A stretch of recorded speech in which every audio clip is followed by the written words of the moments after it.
Hey, this is Steve Halleck of TikToking. As always, you can find me at Steve Halleck on Instagram or on the website TikToking.com. And today I have a really underrated and fairly unseen watch from Audemars Piguet. This is the Millenary Carbon 1. So for those of you who saw my Carbon Concept watch review, this is a little bit similar, but it's actually quite a different watch, and one that I think is very interesting on its own merits. So first I'll comment on it versus the Carbon Concept. The Carbon Concept, obviously, the concept is just super cool. It's unique. People love the offshore concept, shape and everything, and it's really great. The main problem with that watch is it's just huge. From lug to lug, it's probably like this big compared to this one. And for me, it's a little bit too big for my wrist. It sticks off the sides of the wrist where it comes out kind of straight, and it just doesn't work. Whereas this Millenary case actually sits perfectly on the wrist. So while I do concede that the Carbon Concept is maybe the cooler of the two watches, for most people it's just not one that's actually wearable. And this one has a lot of the cool factor of that, but it's a lot more wearable. So let's get into some of the technical stuff. The case is forged carbon, just like the Carbon Concept. The bezel, the pushers, and the crown, as well as the back bezel, or whatever you call this, are black ceramic. So that helps it wear well. But it is this forged carbon that's pretty unique to Audemars Piguet. It's pretty cool material. The watch is incredibly light, and it kind of is a cool take on a Millenary, which most of them are very classic, but this gives it a really sporty look. Now technically, they've done a lot of things with this watch. I think it's probably more technically interesting than the Carbon Concept is. So let's go over some of them. Of course, you have the Tourbillon there down at 6 o'clock, but that's not kind of the main technical show here. First of all, you've got the winding barrels. Now, this has a 10-day power reserve, which is something I really love on these crazier watches, because honestly, most people are not going to wear this every day. So it's pretty cool to be able to wind it, wear it for a couple days, put it in your safe, come back a week later, and it's still on time.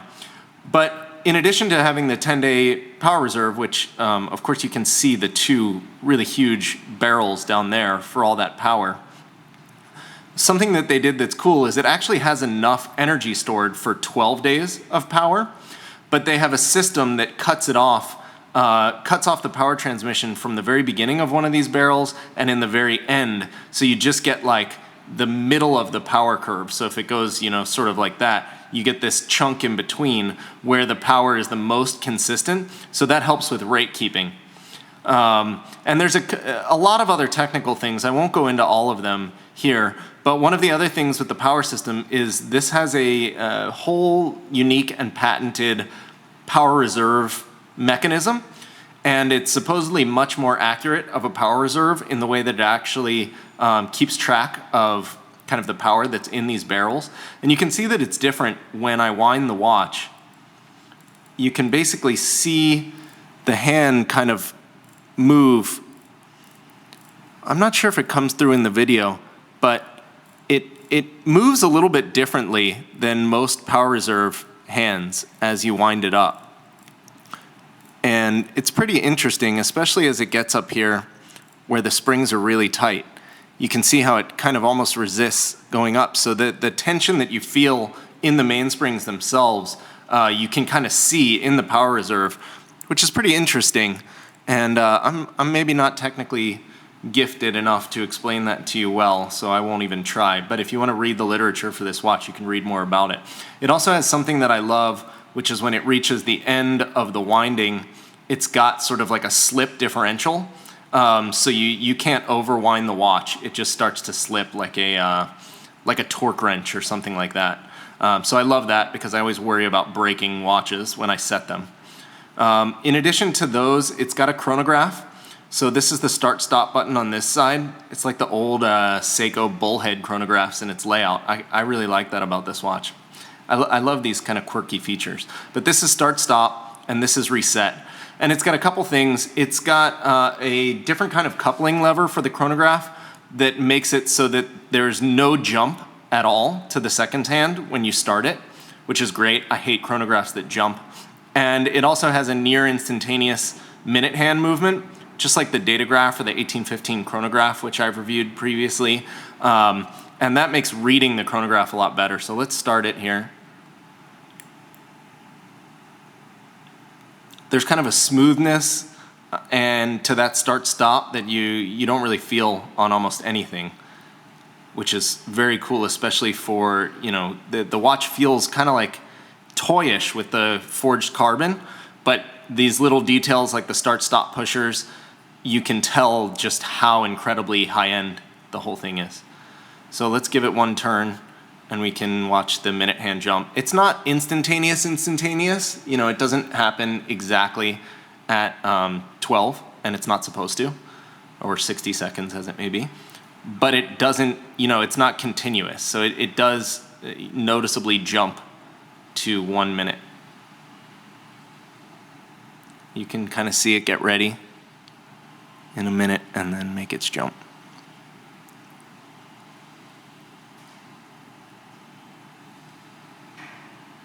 Boom.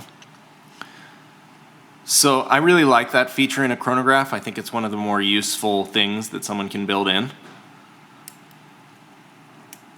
Now let's take a look at the back. The back is really cool also. Very technical. You've got all the chronograph parts there. You've got the actual main plate, I believe, is forged carbon. And then on top of that, the parts are titanium. And they're, of course, finished in black. And then you've got these standard sort of silver wheels with the red jewels, and the whole thing really pops. Let me give it a little wipe to get the fingerprints off there, or back wrist prints, whatever it may be. So you can see it's a really visually interesting movement. Again, maybe cooler looking than the carbon concept movement. You don't get as much out of that one on the back, although the green parts of it are really cool, and I wish they had something like that here. It's got just a normal AP deployant buckle. It's titanium, it's blackened. It's actually fairly nice. I like the way AP does their deployants.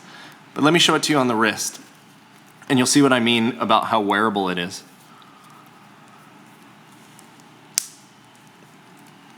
So I don't have a huge wrist, and you can tell it sits really nicely. It's not too tall. Most of the size is lengthwise, but it's not like insanely huge like a crazy DeWitt or something like that.